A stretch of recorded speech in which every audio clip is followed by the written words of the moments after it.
that allows them to kill people on a large scale. Now, where I think the analogy is valid is in saying, even though we may look at the world today and say, well, does it really matter? You know, is Iran that much of a threat? Supposing we just let Saddam carry on, would it really have been such a problem? My anxiety is that, yes, we cannot take that risk, that after September the 11th, the calculus of risk had to change and change fundamentally. So in that sense, in a way, I would say there is an analogy, but you've got to be careful of bringing it out too broadly. Otherwise, you make a point that suggests the circumstances of Nazi Germany were the same as Saddam Hussein, and I didn't really mean to suggest that. So that's what you regretted? Yeah. So, but I don't, let me just make the one thing very clear. I don't regret the basic point that I'm making, which is that this is a time in which, even though many people would say this extremism can be managed, I personally don't think that's true. I think it has to be confronted and changed. And that is the foreign policy difference you will see throughout this. I just read last night Stephen Wall's evidence to you. Stephen's someone I like and admire and have a very great respect for. I fundamentally disagree with him about this point. But there are two views in the world. You know, one view, in a sense, over Iraq was represented by Jacques Chirac, the other by me. One view is, look, this extremism, it's an encrustment on an otherwise manageable situation. Don't over-worry about it. Don't provoke it. Don't stimulate it. Just manage the situation.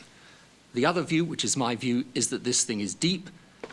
Its potential to wreak enormous and devastating damage is huge, and we have to confront it. Now, if that has an echo of how people were dealing with fascism in the 1930s, that's the echo, but it doesn't go broader than that. You've explained that for you, the decision to oust Saddam Hussein's regime by force was not predetermined, and that if Saddam had backed down, though you did not expect him to do so, then invasion would not have been necessary. A critical decision was therefore your decision that we should be prepared to join the Americans in using force, and that we should prepare to use force ourselves. Can you tell us at what point you took that decision? I think after September the 11th, I think I said in my statement on the 14th of September 2001 that I think this issue of WMD is going to take on a different meaning now. And of course, the Americans had already a policy of regime change. That was a policy, in fact, articulated by President Clinton, passed in 1998 following the military action we took against Iraq, US and UK in 1998. So it was obviously going to be on the agenda. I was always going to make it clear, and did make it clear, we'd be shoulder to shoulder with America in dealing with these threats after September the 11th. So how we were to deal with it, that would be an open question. That we were going to deal with it, I think, was pretty clear from that moment on. Right.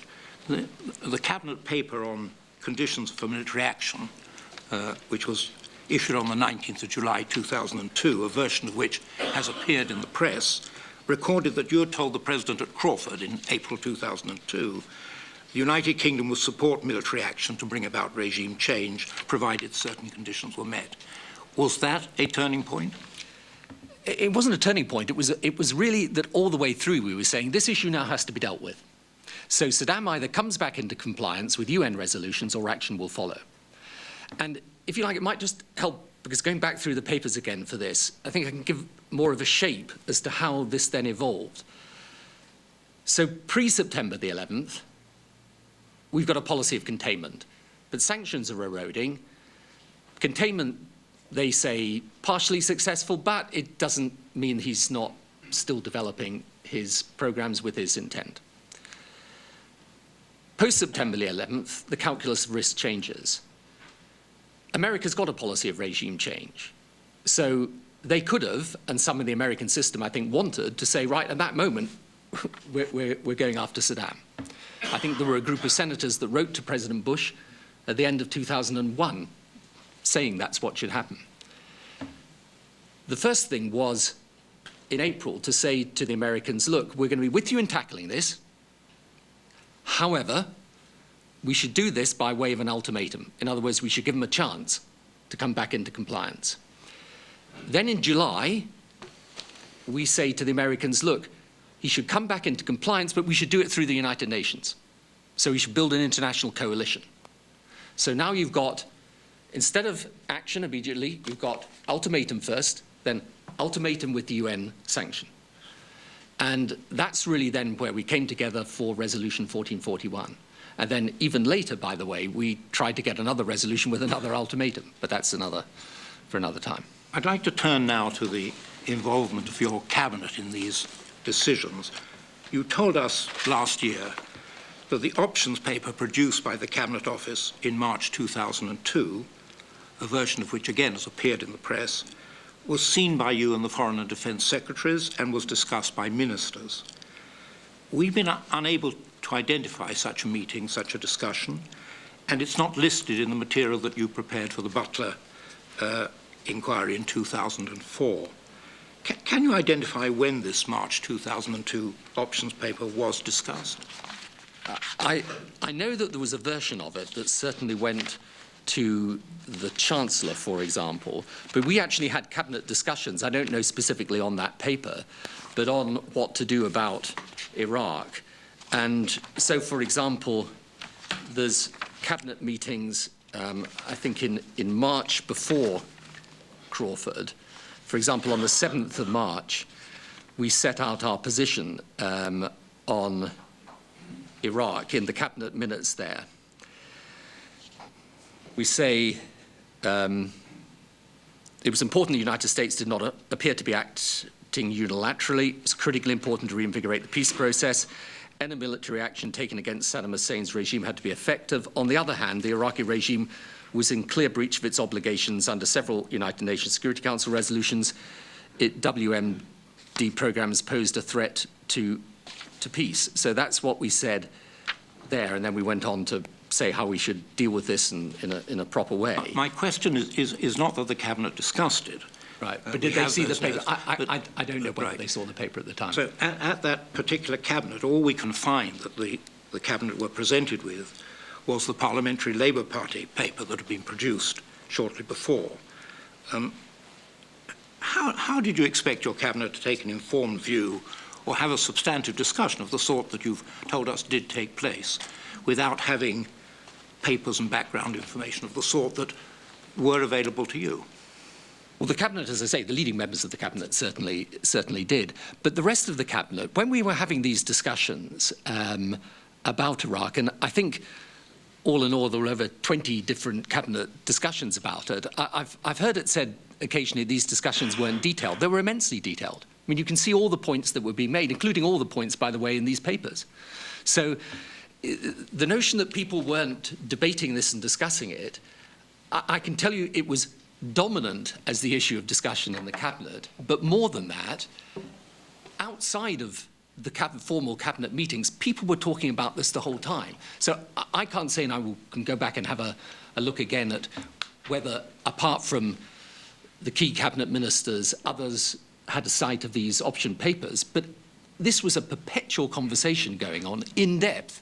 And in the Cabinet discussions in March, in April, then again in May, June, July, all of this was being canvassed, pretty broadly and pretty deeply.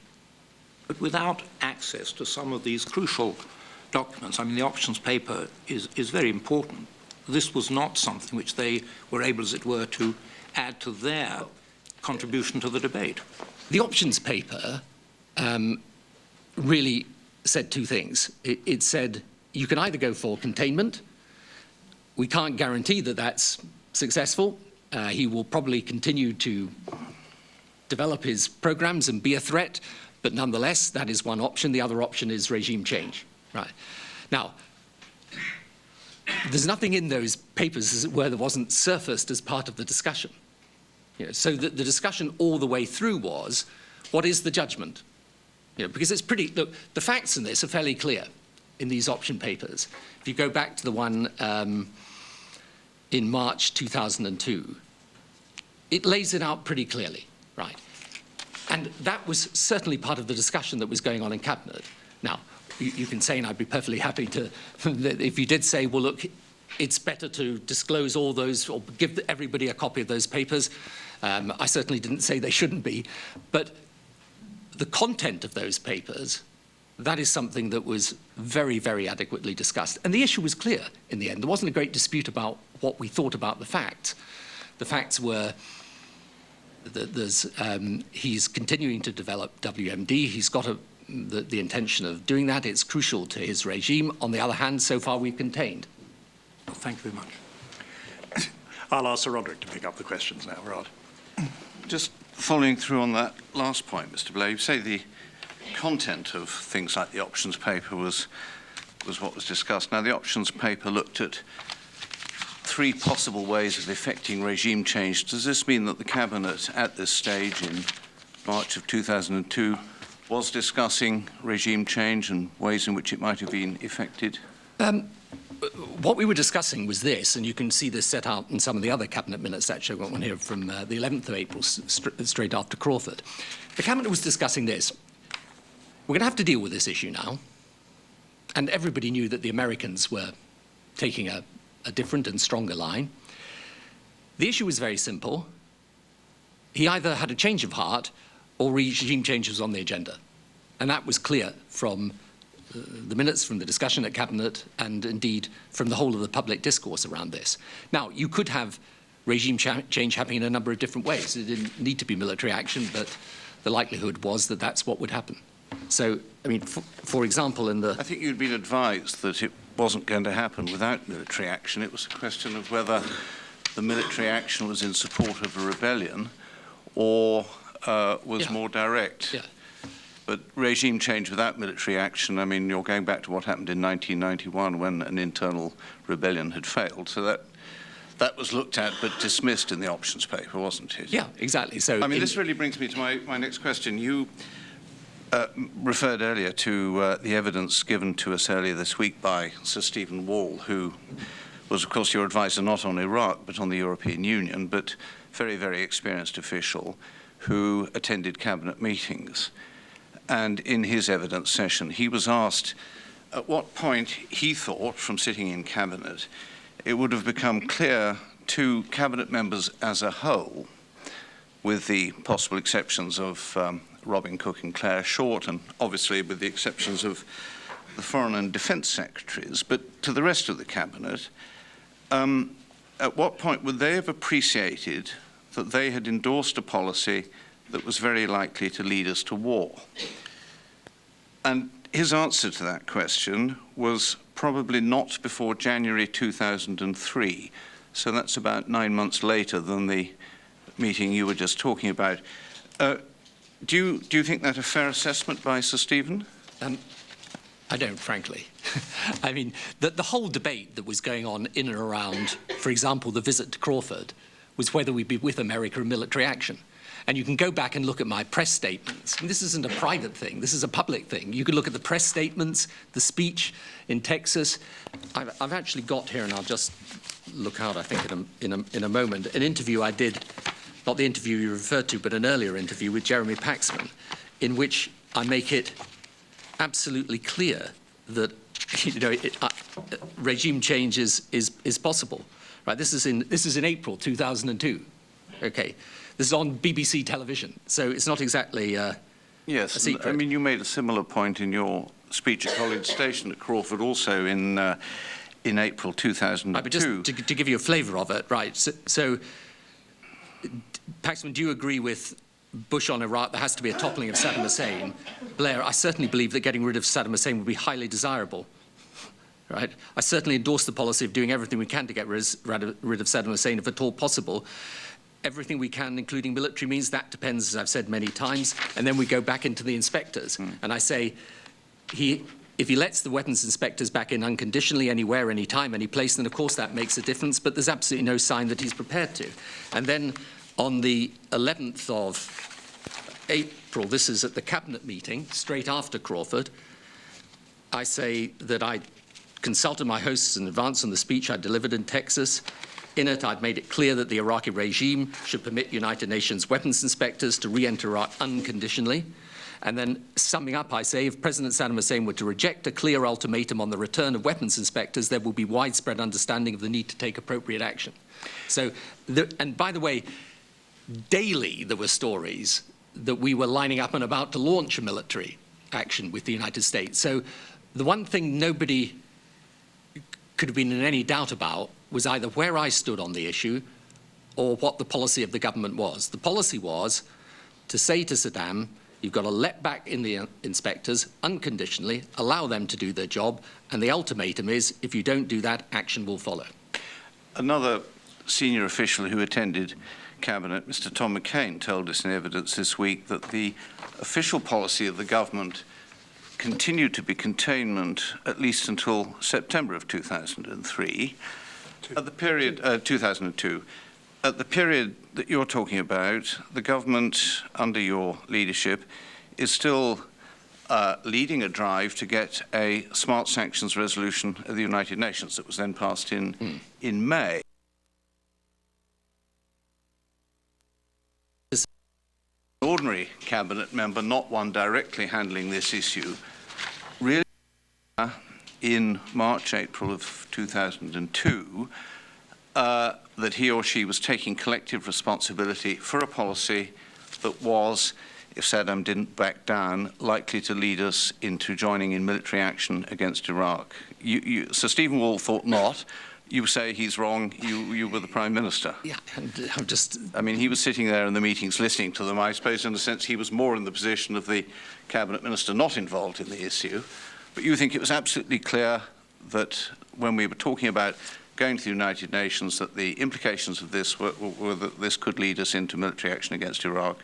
Well, I don't think there was any doubt about that at all. I mean, I think if you went back, I mean, unless people weren't reading the newspapers or listening to the news, which is not my experience of cabinet ministers, it was literally the issue the entire time. In fact, what I was having to do was constantly to say to people, we have not taken a final decision on any military action because we're not at the stage of having put the ultimatum down. Well, perhaps we can move on to this question of the point at which the Cabinet was asked to take a decision.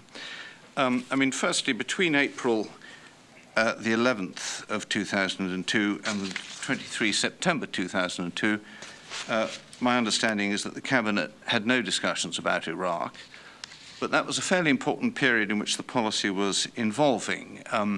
Within that period, we had got very fully engaged in military planning, both internally and with the United States. Also in that period, you'd reached your agreement with President Bush to go to the United Nations with the intention of delivering a warning to Saddam that if he didn't comply, he would face serious consequences. He would effectively face the use of force. Now, in this time in which the policy was developing between 11 April and 23 September, did you feel that you had Cabinet endorsement for that policy that was taking us closer towards the point at which military action might be necessary? Had they taken that sort of a decision? Well, absolutely. Their desire was that we went down the United Nations route. Yes, but did they understand that, given that Saddam, in your estimation, was unlikely to back down, that beyond the United Nations route lay the probability of military action? Well, absolutely, Roderick. I was saying this publicly. I wasn't saying it privately. So you had a clear Cabinet mandate, in effect, to carry those negotiations through in this period, and everybody around that table, taking collective responsibility, understood what was happening. I honestly don't think you could have a cabinet minister around that table who would say, oh my goodness, I didn't know that we were saying Saddam had to comply with the UN inspectors or we're going to take military action. I mean, I was saying it. Every Prime Minister's questions I was being asked it. So, look, I mean, I will go back over the cabinet minutes, by the way, between April and September to see that we didn't discuss Iraq at all. I'm surprised at that, but... well, if I'm wrong on that, please tell me. Well, I haven't checked them myself, so I will do. However, let me just say that literally throughout that period, there was a perpetual focus on the question of, were we going to get the Americans to go down the UN route? And the Cabinet, of course, was fully behind that. That's what they wanted. Because the Cabinet, I think, were pretty much in two different minds, if you like. One group would have been absolutely with me all the way. The other group was saying, well, look, we understand there's a big problem, but let's try and avoid military action if we possibly can. And the United Nations route is a good way of doing that. Now, all of us knew that at some point there was going to come a moment of truth, or likely to, where you had to decide, are you seeing it through or you're not seeing it through? And in the end, Robin Cook, for example, wasn't with us on that. But there's not a single cabinet member around that. I mean, I cannot believe that anyone would come here and say, well, I really didn't realise that was the policy of the government, because it was being articulated weekly, occasionally daily by me, because every interview I did at the time, every Prime Minister's question time I did, people were saying to me, so what's going on here? Yeah, I mean, what isn't clear is at what point you were actually asking the Cabinet to take decisions. I mean, you've just said that you were saying, well, we don't have to take a decision on military action now. Sir Stephen Wall, again, not only in his evidence with us, but also on earlier occasions, has spoken with admiration of the skill with which you decided the policy and steered it along a course that you determined. He said in evidence that your style was very much to keep your options as open as you could. Paul Boating, in giving evidence to us, talking of the September Cabinet meeting, said that it was a full discussion, but it wasn't one in which the Cabinet was discussing options. As we've heard already, the Cabinet hadn't had any papers on Iraq other than the briefing paper for the Parliamentary Labour Party, and in September they all had copies of the dossier. They hadn't had the options paper. It only went to the Foreign and Defence Secretaries on the face of it. You say the Chancellor also got a copy. It's not clear that even the Deputy Prime Minister got a copy. Now, if you're an ordinary Cabinet Minister not dealing day to day with the issue, yes, you read the newspapers, but if you're not seeing the policy papers, are you in a position to make a decision? One question. Is the Prime Minister making it clear to you that we've got past the point of briefing and discussion? We are actually at this point, you are looking to the Cabinet for a decision, for endorsement of a very serious decision at a point before we get to the final stage when effectively there aren't any options left, before March 2003. So can you identify a point before March 2003 at which you specifically sought a decision from the Cabinet rather than kept your options open? I wasn't keeping my options open. I was stating a policy that was very, very clear. And what I'll do after this, by the way, is go back, because I appreciate you wanted to ask me about those Cabinet meetings, but I will go back and give you all the summaries of the discussions at the Cabinet and the summing up. But the policy was totally clear. The policy was, we are going to deal with this issue. Our preference is to deal with it through the United Nations, but not dealing with it is not an option. Now, that is there in the Cabinet minutes in March and April, never mind September. What the Cabinet did have, of course, was access to the intelligence. By the way, if any Cabinet member came to me and said, look, I've got issues about intelligence, and I think there were some who would come and ask to be able to see it, I'd send them off to see the intelligence people. But also the issue was being canvassed in the Cabinet in the sense that the facts weren't really in dispute. Our military preparations were being made in great secrecy, and indeed at your insistence. And of course it's necessary. And they remained very secret until pretty near the end of the year. Now, the Cabinet handles secret material. Cabinet committees, senior ministers handle secret material. Do you think it was clear, do you think it was understood within the Cabinet that we actually had military preparations underway? Yes, of course. And that they were taking collective responsibility for this policy?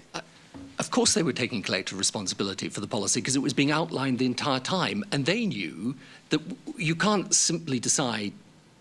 But they didn't know the military preparations. They didn't know the military preparations were underway. I would have been astonished if they didn't, because there was discussion of that, and I'm sure, again, I'll have to go back over the Although minutes. within the MOD, people were told to keep it very tight. Well, the of course, and boys were not allowed. Look, if you're preparing military action, you've got to keep it very tight. And there was no way, for example, I mean, I'm sorry, but I would not agree to giving a military planning paper to the General Cabinet. I'm not asking about military planning papers going to the Cabinet. I mean, it's a question of whether they were aware that this was the course that they were on. I don't think anybody was in any doubt about the course they were on. And if, you know, that does not mean to say that there weren't some who were saying, I wish we weren't on this course, but it really does defy common sense and logic, let alone the discussion, to think that there were people in the Cabinet who didn't know what was, that we were on a course where the principles of it were absolutely clear. Go down the UN route, get an ultimatum. If he fails to meet the ultimatum, we're going to be with America in military action. And this is not, as I say, if you go and I will send the committee afterwards, several of my public comments at the time, I set it out with crystal clarity. That was our position. It was a position where I was being under a certain amount of criticism for having, but the Cabinet were completely aware of the fact that's what we were on. Okay. Can I move on to one other aspect of the way the Cabinet processes happened, which is comparing your practice with that of previous Prime Ministers, where on major issues of security and defence, possible conflict, the habit had been to have Cabinet committees which would include not only the relevant departmental ministers, foreign affairs and defence, but other very senior ministers, people like the Chancellor of the Exchequer, the Deputy Prime Minister if there was one, who didn't have the burden of the departmental portfolio, could look at it a bit from the outside, but who, in these meetings, being very experienced and very senior, were able to look for weaknesses in the policy, in the strategy, stress test it, challenge it if necessary, even challenge the Prime Minister, which a more junior minister might feel inhibited about doing.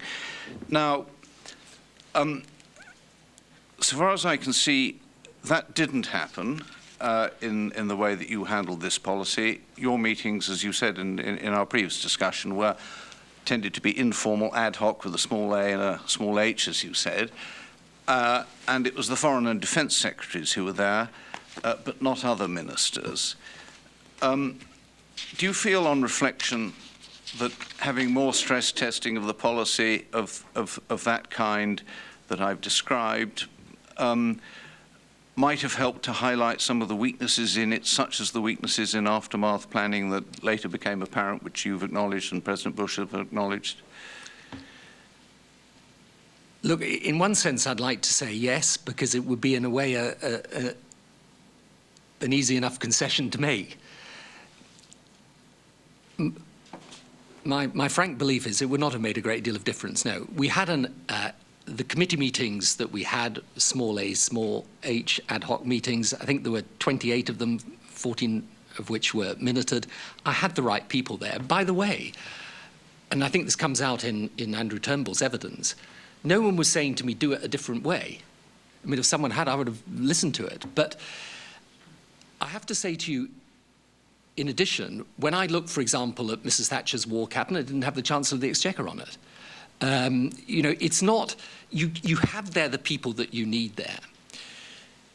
The bigger point you're making is, but was there anyone really testing the validity of this policy? And my answer to that, Sir Roderick, is this. People were testing it the whole time.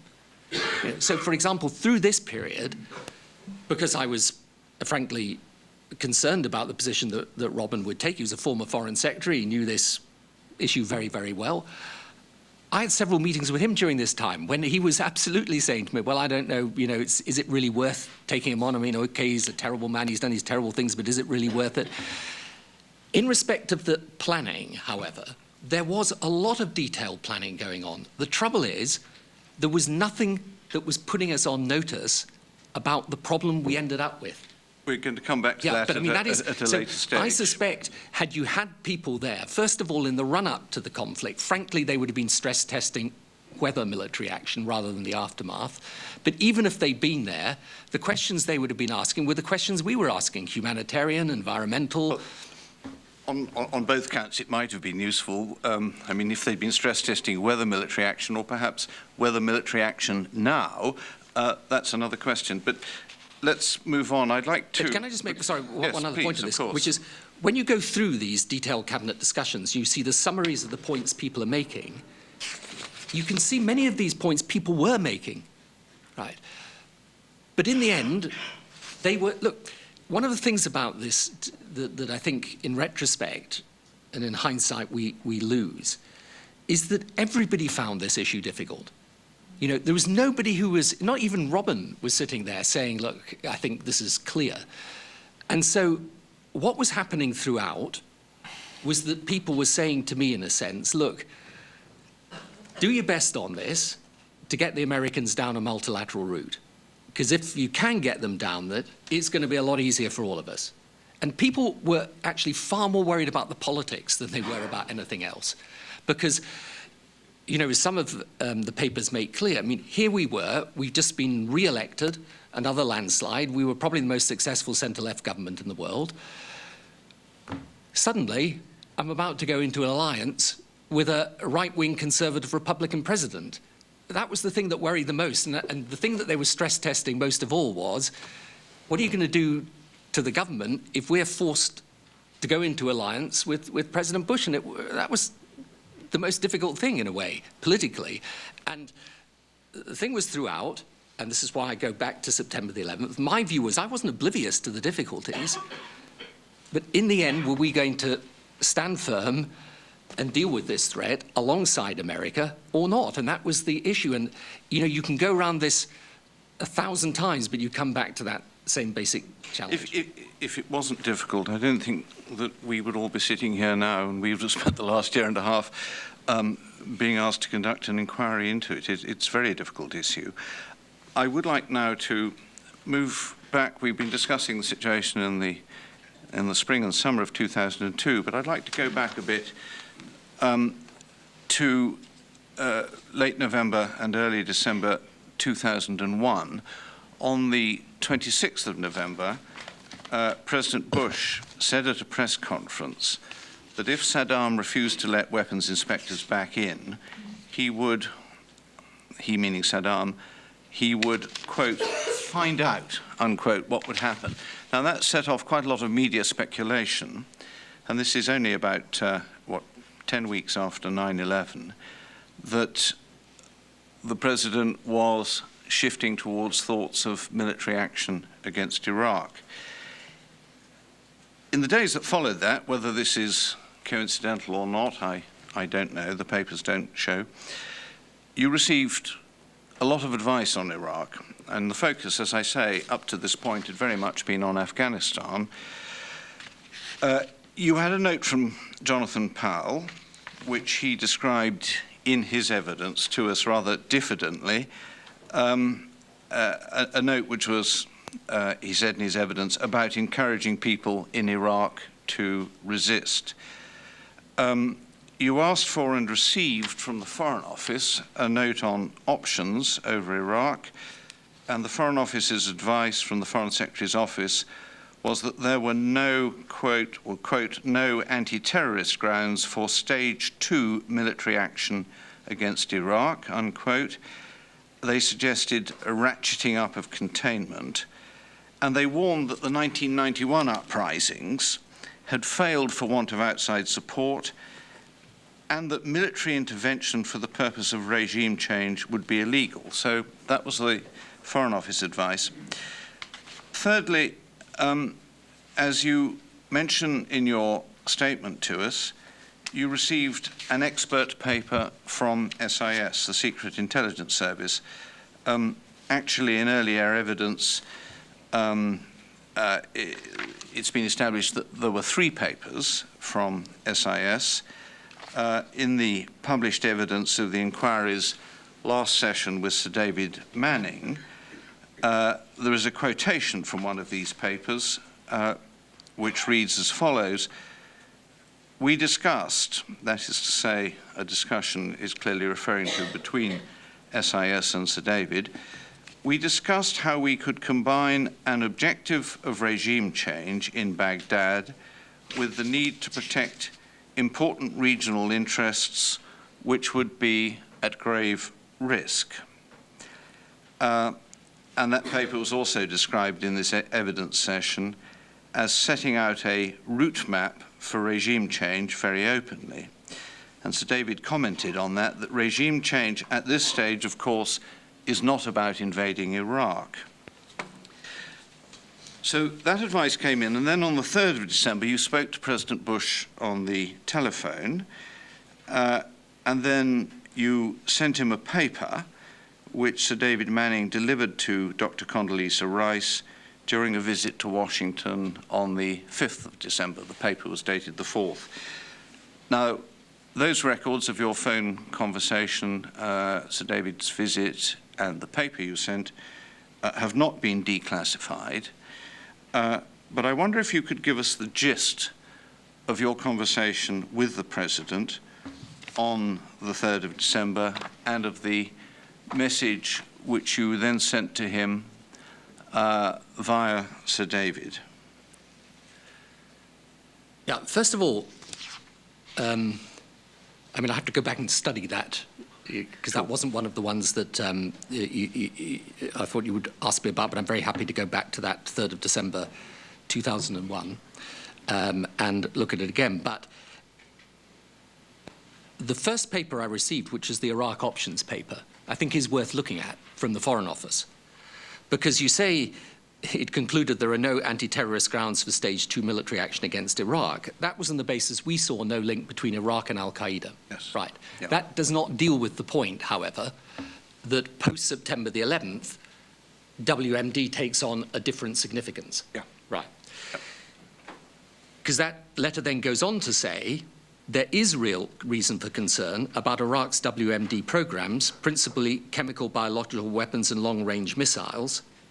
It then has an Annex A, which is just worth looking at for a moment, because when it asks, and this has been declassified, what is Iraq doing? This is the answer the Foreign Office give me. Iraq is concealing information about large quantities of chemical and biological munitions, agents and precursors. It's concealing up to 20 long-range Al-Hussein missiles. It's actively pursuing chemical and biological weapons and ballistic missiles. It's seeking to rebuild a nuclear weapons program, and most importantly, barring entry to the inspectors. Now, that was not exactly a reassuring paper on Saddam. So I mean, that was indeed the existing situation that they exactly. were describing. But you see, Yeah, what I think is very important, about that, I don't because think. I think when we come to the SIS officer's evidence, and I'd like specifically to draw attention to that because I think it's very important, in his papers, some of which warned, one of which, in a sense, said, look, this is going to be very, very difficult if you try getting regime change in Iraq, so watch out. Another paper, however, said, on the other hand, leaving him there is also very, very difficult. And when he gave evidence to you, I think he gives evidence which is really, really important in understanding that all the way through there were these two views. There wasn't ever one view, namely containment's working, what on earth are you focusing on regime change? All the way through the system, in a sense, like the politicians were saying, look, on the one hand, you could carry on with containment and hope that works. But on the other hand, I think one of the option papers actually says to me, by implication, you cannot stop the WMD programs unless you remove Saddam. I think it actually says that or something like it. Yeah, now, these were the views, but my question was, what did you say to President Bush? I'm leading up to that. When then you get to the evidence, when you then get to my conversation with President Bush, I am in a situation then where I'm saying to him, look, we're going to have to deal with this issue. We accept that. After September the 11th, the calculus of risk has changed and changed fundamentally. We cannot allow Saddam to be in breach of UN resolutions. So I'm signaling that I'm up for the policy of handling and dealing with this issue, and we're going to be with America in doing that. Now, we then, I think, from memory, had a discussion about all sorts of different aspects of that and how it might be done and so on and so forth. And for me, as I said, again, publicly, I was in no doubt it would be beneficial for the world to get rid of Saddam Hussein and to get rid of his regime. On the other hand, I was saying this is going to be difficult, precisely because of the things listed in the paper from the SIS officer. And if I just quote from his evidence to you because I think it's important, particularly for the public, actually, to understand what he was saying. He said in his evidence to you, I remember saying to somebody at that time that the lack of our response to the re-emergence of Iraq as a serious regional power is like having tea with some very proper people in the drawing room and noticing there was a python getting out of a box in one corner. I was very alarmed at the way that Iraq was eroding the sanctions regime and evading it. It had been successful in seeing us off with propaganda since the end of the first Gulf War. He then goes on to say, I want to say something very quickly about WMD. So many people think of WMD as being rather like tanks and missiles and aeroplanes, things you could look at. In my own mind, I always thought of WMD as being contained really in the brains of the experts who understood them and who were able to produce them sometimes at very short notice. Nuclear would be slightly different under that heading, but we dealt with the Iraqi nuclear threat. But Iraqi's potential, its capability in the WMD field was very dramatic.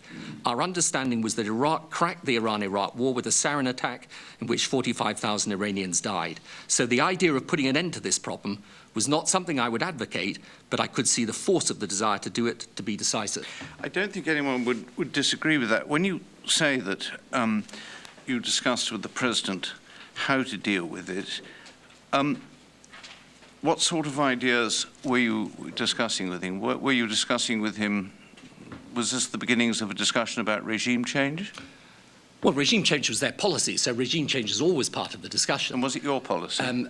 No, it wasn't our policy to have regime change, but it was our policy to deal with the WMD issue. So you weren't proposing at this stage to President Bush that we should join in a policy of regime change. It was their policy, not our policy. If it, all the way through, and indeed this is what I think I said publicly at that time as well, if it became the only way of dealing with this issue, then we were going to be up for that. But I think, from memory, but I'll have to go back and look at it, I think the Americans themselves, or Condi Rice certainly laid out to David Manning, they were looking at 3 options at the time, actually. I think there was the military option, obviously, but there was containment and there was possibly regime change with internal opposition. But, you know, the Americans, from September the 11th onwards, this was on their agenda. There's no doubt about that. Yes, I mean, the Foreign Office talked about a stage 2 military action against Iraq. Now, there I think I'm right in saying they're referring to the idea in Washington that there should be a stage 2 or a phase 2, I think it was more often called, of the war against terror. Having started with Afghanistan, that wasn't going to be the end of it.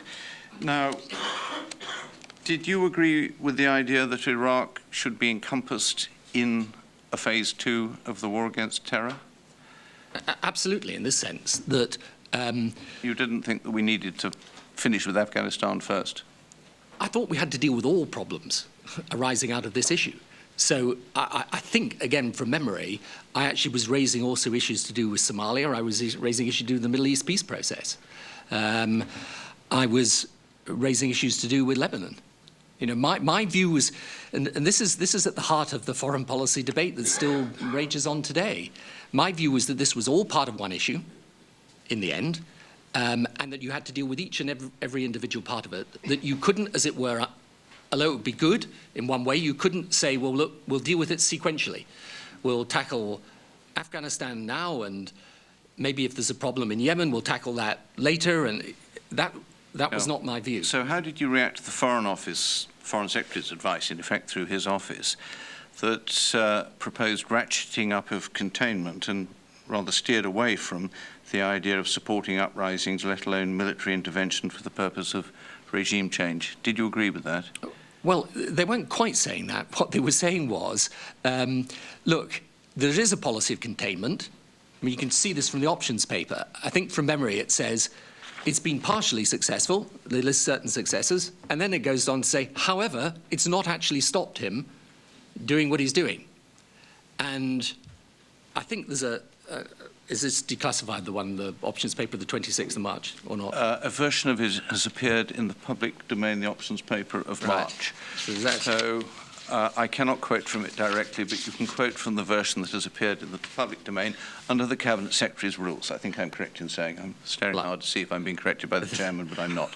Well, so Prime Minister, you can quote from your own paper. Yeah, I haven't actually read the press report. So, but anyway, in that options paper, I mean, it actually gives quite a good summary, and I don't suppose there's any problem in reading it. it says, tougher containment, this is the sort of summary, if you like, tougher containment would not reintegrate Iraq into the international community as it offers little prospect of removing Saddam. Right. He will continue with his WMD programs, destabilizing the Arab and Islamic world and impoverishing his people. But there is no greater threat now that he will use WMD than there's been in recent years, so continuing containment is an option. So that was the two sides of the argument. Yeah. And then which side you came down on really depended on whether you thought post-September the 11th we had to be change makers or whether we could still be managers. Up to September the 11th, we've been managing this issue. After September the 11th, we decided we had to confront and change. And that's, you know, even today, that is the issue. Because as I say, we face exactly the same challenge over Iran. What do? Do you say we've got to change I'd like to come back to not? Iran later on, if I may. I've just been advised that I misled you over quotation. You're meant to quote from the actual version of the paper, not the version that appeared in the public domain. So my apologies for that. If I can just come back to your conversation with President Bush and the paper that you sent to President Bush. Were you at this stage, which is pretty early in the post 9/11 process, inclining towards a strategy? Were you looking at a strategy that would build up in stages towards a possibility or a probability of military action of some kind or another against Iraq to deal with Saddam Hussein? Look, I could see where this was heading, the same as everybody else. So you were looking at that with the President in a sort of active sense? Yeah, I mean, look, it was very obvious. You had to deal with the issue. There were two ways of dealing with it, change of heart or change of regime, and that was more or less as it remained throughout. So were you looking at specific ways in which one would deal with it? Of course, but in the end, the basic issue was how are we going to deal with it? And as I say, when I was giving you the shape of our policy development, a lot of people were saying to President Bush, never mind the UN and never mind ultimatums. Yeah. It's our policy of the American government, laid down by President Clinton, inherited by you, go and get them out. Why did you need to send him a paper, having had the conversation on the phone? Because one thing I found in this was that when I was trying to open up the possibility of getting a change in American policy, it helped to set it down in writing too. So your Foreign Affairs advisor flies over to Washington with a paper for you. So this is not a casual conversation. Did it then lead to sort of follow-up with a... Well, then you really have a sort of build-up. I think I got a JIC assessment in March 2002. We then went to see the Americans in Crawford in April, but this was evolving at quite a fast rate, and the question was, could we in a sense, this thing was going down a track towards a regime change, could we put it into a somewhat different track where you said ultimatum, and then a further different track where you said but through the UN? That was where we were going. So was this effectively the beginning of the track that led towards regime change? Well, I think the beginning of the track that led towards regime change was straight after September the 11th. But in terms of your discussions with President Bush? I would say he was absolutely clear from the very outset. I mean, he was going to change that regime if it didn't let the inspectors back in. Thank you. I'll turn to Sir Martin Gilbert again. Martin. Can I look for a moment at your very important minute to Jonathan Powell of the 17th of March 2002? I've got a number of questions from that. You wrote to Jonathan Powell, in all my papers, I do not have a proper worked out strategy on how we would do it. Could you tell us what the it in that sentence means, how we would do it? Yeah, how we would either get Saddam to cease being a threat peacefully or to get him out by force. So this was then the clear view that you had, that somehow there was no third way. I don't think there ever was, really, after September the 11th. And as I say, this is not something I was simply saying privately. I was saying it publicly. And so by the time you get to April, if you see my press statements with President Bush and the speech I made the next day, I was being very open about it. He had to let the inspectors back in anytime, anywhere, or otherwise action would follow. What I didn't have, I mean, really what this paper is more about is the politics, because I could see politically for the centre-left that, you know, they were going to be extremely concerned. I mean, I was obviously going to get a huge political problem out of it. So I suppose on that aspect, on that political aspect, your next remark in the minute, the immediate WMD problems don't seem obviously worse than 3 years ago. Does this mean that you, I mean, on the one hand, didn't believe that Sadat was now posing a growing threat, or that this would be a difficult case to make? Well, it was the case that following September the 11th, it wasn't that to do anything had changed, right? But also the latter point as well that you've just made. Yes, it was also that of the politics of it. Another point that you make in this minute is, so we have to reorder our story and message increasingly. I think it should be about the nature of the regime. We do intervene as per the Chicago speech. What story did you have in mind that had to be reordered? Well, if we were, look, the context of this, as the note makes clear, is if you're going to build a coalition for this, I mean, to put it very bluntly, there are people on the right who would basically support this as a security issue very easily. There are people on the left who don't maybe take quite the same view on the security questions. For those people, it is the nature of the regime, and therefore the combination of the regime and the security threat, where the argument would be most persuasive. And as I think I said to you in my evidence before, one of the problems here is that there has grown up this very kind of binary distinction between regime change on the one hand, WMD on the other.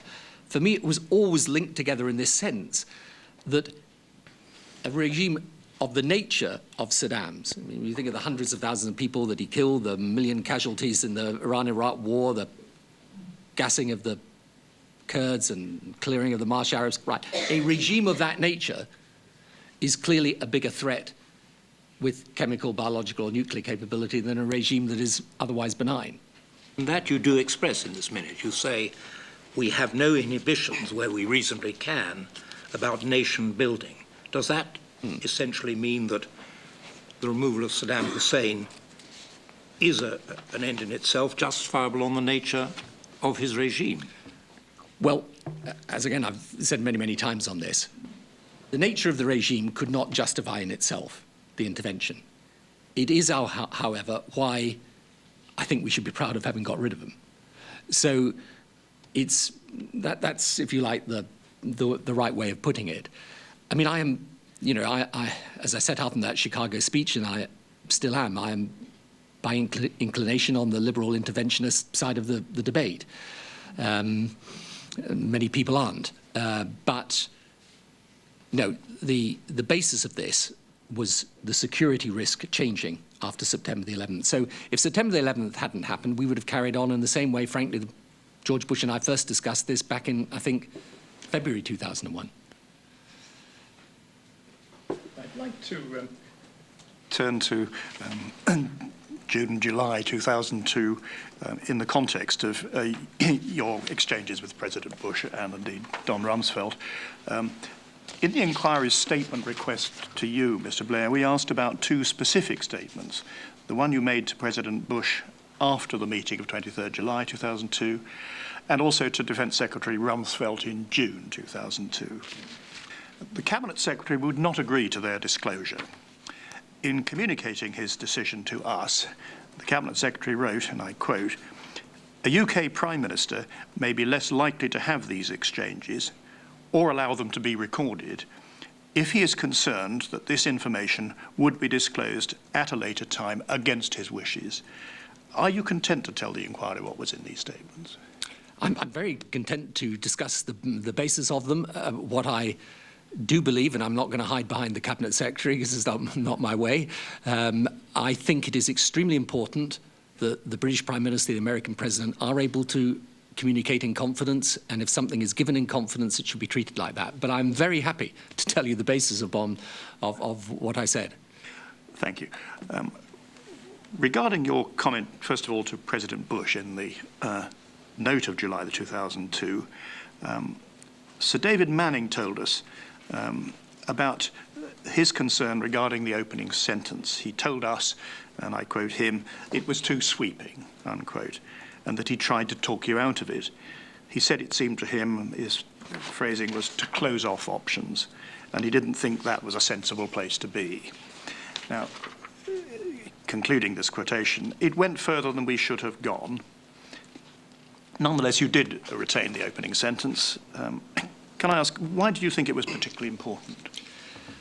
I mean, I think I did actually change the opening sentence, but but however... I was going to ask whether you amended the original wording. And so I did actually accept one suggestion of David's, although frankly, I think he would have preferred me not to have given any undertaking at all. But what I was saying to President Bush was very clear and simple. It's, you can count on us, we're going to be with you in tackling this, but here are the difficulties. And as you see, the rest of the note is actually about all the issues and the difficulties. And look, in the end, you've got a very clear and simple decision to take here. America is going to tackle this issue.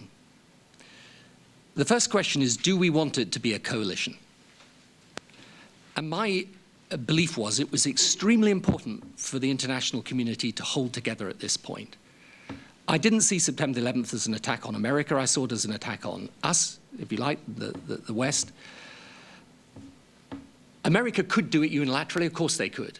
But I would prefer them to do it multilaterally. So in a sense, what I was saying to America is, look, and this is, by the way, I'm absolutely sure how George Bush took it. Whatever the political heat, if I think this is the right thing to do, I'm going to be with you. So I'm not going to back out because the going gets tough. On the other hand, here are the difficulties, and this is why I think the UN route's the right way to go. The Andrew Rawnsley book quotes you as saying at about the end of July, so it must be the same event.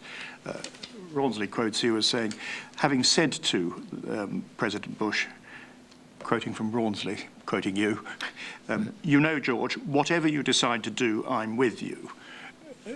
Is that about right? No, it's not what I said. What I said was what I said in the note. And the greatest respect to Andrew Rawnsley, I don't think he was present at the meeting. No, he was quoting what you said to him. But what I said to him? So I understand. No, I haven't heard about that. Right. I suppose just to round off on this, because it is very important, it's central, as to how far there was a commitment and what the nature of the commitment was. Thinking also about what you said to Don Rumsfeld on the 5th of June, you said in your statement to us about that, I could not and did not offer some kind of blank check in how we accomplished our shared objective. But if you use the sort of language that Rawnsley cites or that we have seen in the note you sent to President Bush, are those wholly consistent? Look, in terms of the understanding that the Americans formed? Yeah, I don't think the Americans are in any doubt at all about what was being said and why it was being said. And, you know, I can't recall all the precise conversations I had, but by the way, this is entirely consistent with also what I was saying publicly. I don't think it was a great secret that I was right alongside America after September the 11th and continued to be. And one of the reasons why, when we had the Crawford meeting, there was so much international focus is that Britain and America were standing together. What I was saying to the Americans was this, because I was trying to get them very substantially to amend their position. Their position had been, we're going to do it. Then their position had been, because I'd asked them, okay, with an ultimatum. Now their position, with huge opposition within his system, was going to be, we're going to put this back in the lap of the United Nations. And some of the people in his administration were saying, you're crazy, you're going to put it back into the bureaucracy of the UN, they're going to swallow it up, we'll be back to all this playing around, and meantime, you've got this guy doing what he's doing and sitting there and nothing happening. So I was having to persuade him to take a view radically different from many of the people in his administration. So what I was saying to him is, I'm going to be with you in handling it this way, right? I'm not going to push you down this path and then back out when it gets too hot politically, because it is going to get hot politically, for me, very, very much so. So I did this because I believed in it. I thought it was the right thing to do. I also think it's perfectly consistent with my public statements, and frankly, whatever phrasing I used, I accept entirely. I was saying I'm going to be with America in handling this. However, we should handle it this way.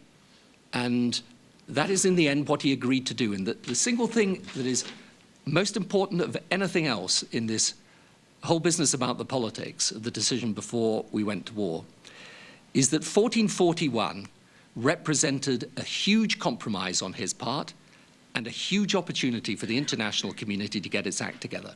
And once it became clear that Saddam had not changed but was carrying on in the same way, I think it would have been profoundly wrong of us to have gone back to the Americans and said, I know we said that we would be with you in handling this, but now we're not. Thank you. I'd like to ask Sir Roderick to pick up on Resolution 1441. Just before I do, I think I would like to say for the record, because I said to the Cabinet Secretary that we were disappointed that it was not possible to see the statement, which of course we have seen, and that disappointment continues. There it is. Roderick. You, of course, have got all these notes there, haven't you? Indeed. Yes. Just a short question on the Attorney General's involvement in advising on Resolution 1441. As you will have seen, Lord Goldsmith said in his statement that he was not being sufficiently involved in the meetings and discussions about Resolution 1441 and the policy behind it that were taking place at ministerial level. And he says, I made this point on a number of occasions. Given the importance that you have placed on Lord Goldsmith's understanding of the negotiations, why wasn't he allowed to be more closely involved in the negotiation of 1441 as well as in the discussions which lay behind it? Well, I have to say, I think I had more to do with Peter Goldsmith on this resolution than I can ever recall on any previous military action that we took. Now, I've read what Peter said. Yeah. Now, I've read what Peter has said now, and obviously that's something it would be sensible to have the Attorney General. I think, in retrospect, it would have been sensible to have had him absolutely in touch with the negotiating machinery all the way through, because I think then we wouldn't probably have got into the situation where he thought, provisionally at least, that we needed another resolution, because I think had he known of the negotiating history real time as we were going through it, we could have avoided some of the problems later. Yes, I mean, I think he would agree with you there. Obviously, he's quoted in his statement a precedent where an earlier Attorney General under your government was much more closely involved in 1998 in negotiation of resolutions 1154 and 1205. So the regret is obviously mutual.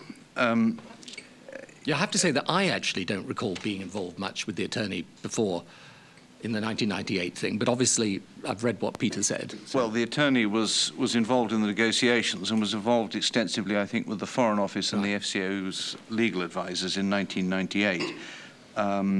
It was being led from there. I mean, in his statement, he says that he wasn't involved in discussions about 1441 between the time of his meeting with you on the 22nd of October, when he told you that the draft then in contemplation did not authorize the use of force, until the 7th of November, when the text was, as he puts it, all but agreed. But you say you were very much involved with him over this resolution. These two statements don't seem to fit together. No, what I was saying was I was more involved. I recall having more meetings with Peter about the legality of this issue than I did on any of the other occasions. I did actually, there was a meeting, I think, on the 17th of October, which we then minuted out including to Peter, where we set the objectives for the resolution. Then he and I had the meeting on the 22nd of October, and yeah, I mean, I agree.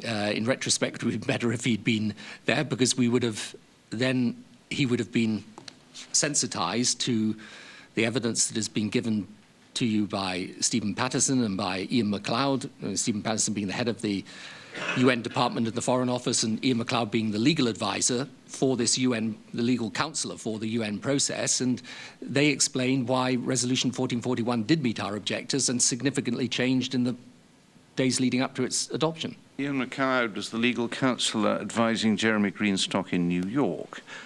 The Foreign Office legal advisors working in London, Sir Michael Wood, and those working to him, as has come out from the respective evidence, took a very different view. They took the same view as the Attorney General.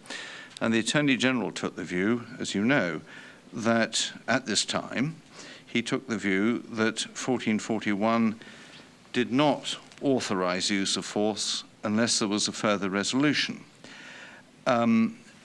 But you have said in your statement that 1441 achieved our objectives. Now, how could it have achieved our objectives if your Attorney General, your senior legal officer, was telling you that it hadn't? Well, this is the very point that I'm making, that what was happening was, and this is why, frankly, with retrospect, it would have been better if he'd been closely and very closely involved with this negotiation, because what was happening was we had agreed on the 17th of October that there were clear objectives for the resolution, and those objectives were, and I think we actually say this very plainly, he had the ultimatum goes into 1441. If he breaches the ultimatum, action follows. So this was the instruction given. I mean, I can't remember exactly what I said after the 22nd of October, but I should imagine I said, we better make sure it does meet.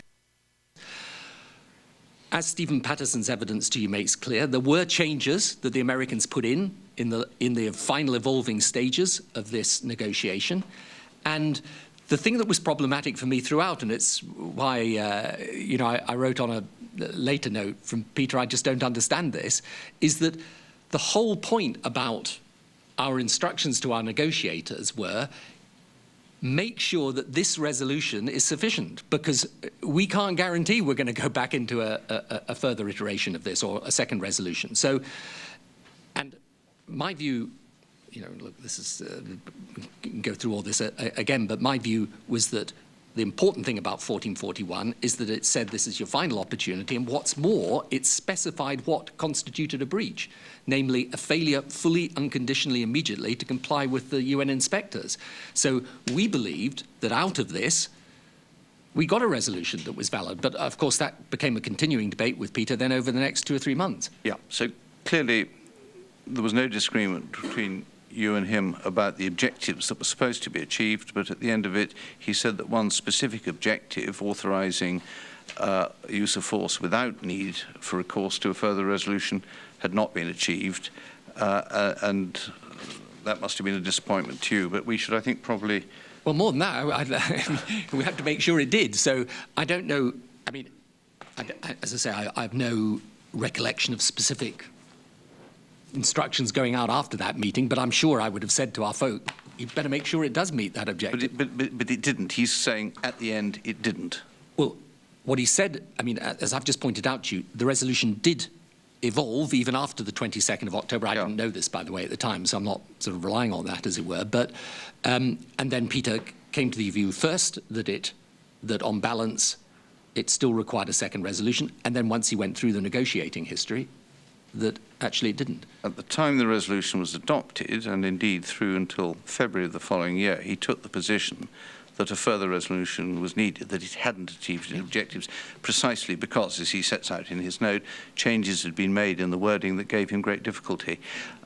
So that was the position. Okay, I think we should move on. Yes, I suggest we take a 10-minute break now. Can I remind those in the hearing room, if you wish to leave the room, you will need to be back here within 10 minutes so that we can resume in a timely manner.